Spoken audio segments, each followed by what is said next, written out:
বগুড়ায় বাসে এক স্কুল ছাত্রীকে ধর্ষণের অভিযোগ উঠেছে। ধর্ষণ প্রতিনিয়ত এখন আমাদের বাংলাদেশে বাড়ছে। গ্রামে গঞ্জে, মাঠে, স্কুলে, এমনকি মেয়েরা তার বাসায়ও নিরাপদ না। 4 বছরের কোমলমতি কন্যা শিশু থেকে শুরু করে 60 বছরেরও মেয়েরা বা মহিলারা বা কন্যা শিশুরা ধর্ষণের শিকার হচ্ছে। আপনার 2025-এর জানুয়ারি থেকে শুরু করে জুন পর্যন্ত 2744টা ধর্ষণের অভিযোগ উঠেছে। চিন্তা করা যায়, শুধুমাত্র কন্যা শিশু। আর মোট 15,000 সব ধরনের, সব বয়সী মানুষের, মহিলাদের ধর্ষণের অভিযোগ আসছে।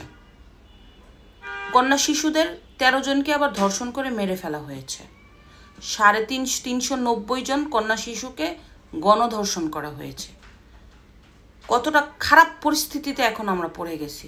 শুধুমাত্র আইনের শাসন ঠিক না থাকাতে, বিচার বিভাগের স্বাধীনতা ঠিক না থাকার কারণে, ধর্ষকদের কঠিন শাস্তি না হওয়ার কারণে ধর্ষণ প্রতিনিয়ত বাড়ছে। তো দেখি আমরা, আপনার প্রথম আলোতে এসেছে, স্ক্রিনশটটা দিয়ে দিয়েছি, আপনারা দেখে নিতে পারেন। বগুড়ার বাসে স্কুল ছাত্রীকে ধর্ষণের অভিযোগ। ঢাকায় যাওয়ার পথে চালককে আটক করা হয়েছে। বগুড়ায় দূরপাল্লা বাসে 10ম শ্রেণীর এক ছাত্রীকে ধর্ষণের অভিযোগ পেয়ে বাস চালককে আটক করেছে পুলিশ। জেলা পুলিশের গোয়েন্দা শাখার ডিবির তথ্যের ভিত্তিতে আজ সোমবার রাতে ঢাকায় যাওয়ার পথে টাঙ্গাইলের এলেঙ্গা থেকে চালককে আটক করে হাইওয়ে পুলিশ। পরে রাত 11টার দিকে তাকে ডিবি পুলিশের কাছে হস্তান্তর করা হয়। সোয়াইব হাসান ওরফে সাকিব, 28 বছর নামের এই চালক বগুড়ার শাহজাহানপুর উপজেলার জয়ন্ত বাড়ি এলাকার বাসিন্দা। তাকে সিরাজগঞ্জ থেকে বগুড়া আনা হচ্ছে বলে পুলিশ সূত্রে জানানো হয়। পুলিশ স্থানীয় সূত্রে জানা যায়, সোমবার সকাল 9:30টার দিকে রাজধানীর গাবতলী থেকে বগুড়ার উদ্দেশ্যে ছেড়ে আসে RK ট্রাভেলস পরিবহনের একটি বাস। পথে সিরাজগঞ্জের কড্ডার মোড় এলাকা থেকে 10ম শ্রেণীর এই ছাত্রী এবং তার এক বন্ধু বগুড়ায় ঘুরতে যাওয়ার উদ্দেশ্যে ওই বাসে ওঠে। বেলা 2:30টার দিকে বগুড়া শহরের বনানী এলাকায় বাসটি পৌঁছালে সব যাত্রী নেমে যান। তখন চালক রাকিব হাসান বাসের সুপারভাইজার ও চালকের সহকারী ওই ছাত্রীর বন্ধুকে ভয়ভীতি দেখিয়ে নামিয়ে দেন। এরপর চালক বাসে ওই ছাত্রীকে ধর্ষণ করেন বলে অভিযোগ ওঠে। পরে বিষয়টি জানাজানি হলে স্থানীয় লোকজন ওই ছাত্রীকে টেনে বাস টার্মিনালে নিয়ে আসেন। সেখানে RK ট্রাভেলসের কাউন্টারে লোকজন মেয়েটিকে ঢাকাগামী একটি বাসে সিরাজগঞ্জে পাঠিয়ে দেন। বগুড়ার পুলিশ সুপার জেদান আল মুসা প্রথম আলোকে বলেন, দূরপাল্লার বাসে সিরাজগঞ্জ থেকে বগুড়ায় আসা একজন ছাত্রীকে ধর্ষণের অভিযোগ পাওয়ার পরপরই ডিবির একটি দল চালককে ধরতে অভিযানে নামে। টাঙ্গাইলের এলেঙ্গা থেকে চালক রাকিব হাসানকে আটক করা হয়েছে। এই ঘটনা জড়িত RK ট্রাভেলসের অন্য কর্মচারীদের আটকের চেষ্টা চলছে। পুলিশ সুপার বলেন, ভুক্তভোগী ছাত্রীকে সিরাজগঞ্জ থেকে উদ্ধার করে পুলিশ হেফাজতে নেওয়া হয়েছে। জিজ্ঞাসাবাদ চলছে। অভিযোগের সত্যতা পাওয়া গেলে মামলা গ্রহণে মেয়েটিকে ডাক্তারি পরীক্ষা করা হবে। তো এটা তো অভিযোগ ছাড়া সরাসরি ধর্ষণেরও কিন্তু ঘটনা ঘটছে। মাত্র কয়েকদিন আগে নওগাঁয় একটা শিশুকে, 9 বছরের, মানে মাদ্রাসায় পড়ে মেয়েটাকে ধর্ষণ করা হয়েছে। এই যে আগস্টের 27 তারিখে 4 বছরের একটা শিশু, আপনার নাফসিন নুসরাত মেয়েটার নাম, কক্সবাজার টেকনাফে। মেয়েটার নিথর দেহ পড়ে আছে প্রতিবেশীর উঠানে। এরপরে ফেনীতে আরেকটি ঘটনা ঘটেছে 6 অক্টোবর। মাত্র 6 বছরের শিশু কন্যাকে ধর্ষণ করে ইটভাটার সেফটি ট্যাঙ্কির মধ্যে ফেলে রাখা হয়েছে। খোঁজাখুঁজির পরে রাতে সেই সেফটি ট্যাঙ্কি থেকে এই কন্যা শিশুর লাশটি উদ্ধার করা হয়। প্রতিনিয়ত বাড়ছে ধর্ষণ।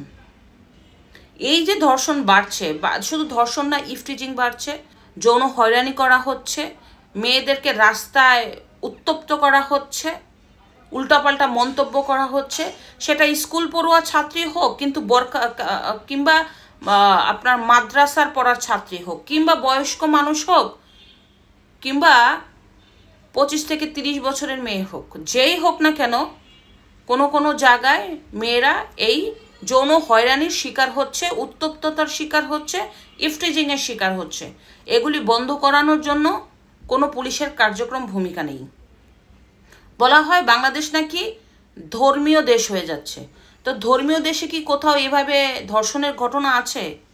এই যে ধর্মকে যারা প্রচার করে বাংলাদেশকে সুন্দর করতে চায়, তাদের উদ্দেশ্যে বলতে চাই, কেন আপনারা এই নারী নির্যাতন অথবা ধর্ষণের বিরুদ্ধে কঠোর ব্যবস্থা নিতে বলছেন না? কেন আপনারা নির্বাচনের মতো যাতে ধর্ষণ না হয় এর জন্য প্রচারণা করছেন না? বাংলাদেশের আইন শৃঙ্খলা বাহিনীর অবনতির কারণে কিন্তু দিন দিন বেড়ে যাচ্ছে ধর্ষণ। ধর্ষণে আমাদের নিরীহ কন্যা শিশু থেকে শুরু করে আমাদের সমাজের নারীরা মানসিক অসুস্থ হয়ে পড়ছে। আজকে আপনার মেয়ে বলেন, কন্যা শিশু বলেন, আপনার ওয়াইফ বলেন, আপনার বোন বলেন, কোথাও নিরাপদ নাই। ভার্সিটিতে যাওয়ার সময় হচ্ছে ধর্ষণ, স্কুলে যাওয়ার সময় হচ্ছে ধর্ষণ, মাদ্রাসায় যাওয়ার সময় হচ্ছে ধর্ষণ, বাসে উঠলে হচ্ছে ধর্ষণ, একলা চলার পথে হচ্ছে ধর্ষণ, এমনকি বাসায় ডাকাতি যখন হয় তখনও হচ্ছে ধর্ষণ, ঘুরতে যাওয়ার সময় হচ্ছে ধর্ষণ। ধর্ষণ জানি এখন এই বাংলাদেশে একটা রেগুলার ডাল ভাতের মতো হয়ে গেছে, কারণ বিচার ব্যবস্থা কঠিন না, তো দর্শকদের তো কঠিন শাস্তি হচ্ছে না। আইন শৃঙ্খলা বাহিনীর পরিস্থিতি খারাপ, ধর্ষকরা তো বুঝছে কিছুই হবে না, টাকা দিয়ে জামিনও পাওয়া যায়, সন্ত্রাসীদের জামিন হয়, জঙ্গিদের জামিন হয়, আর দর্শকদের জামিন হবে না। বাংলাদেশের আইন শৃঙ্খলা বাহিনীর পরিস্থিতি অবনতির জন্য আজকে এই ধর্ষণের শতাংশ বেড়ে যাচ্ছে। আর আমাদের তো সরকারকে চিনেন, বাংলাদেশের ইতিহাসে সবচাইতে ব্যর্থ সরকার, যে বাংলাদেশকে শেষ করে দিচ্ছে। দিনে দিনে বাংলাদেশ শেষ হয়ে যাচ্ছে। আইন শৃঙ্খলা পরিস্থিতির অবনতি হওয়ার কারণে আপনার নিরাপত্তা বিঘ্নিত ঘটছে প্রতিদিন। বলবেন কাকে? বললেই তো সমস্যা। ধন্যবাদ।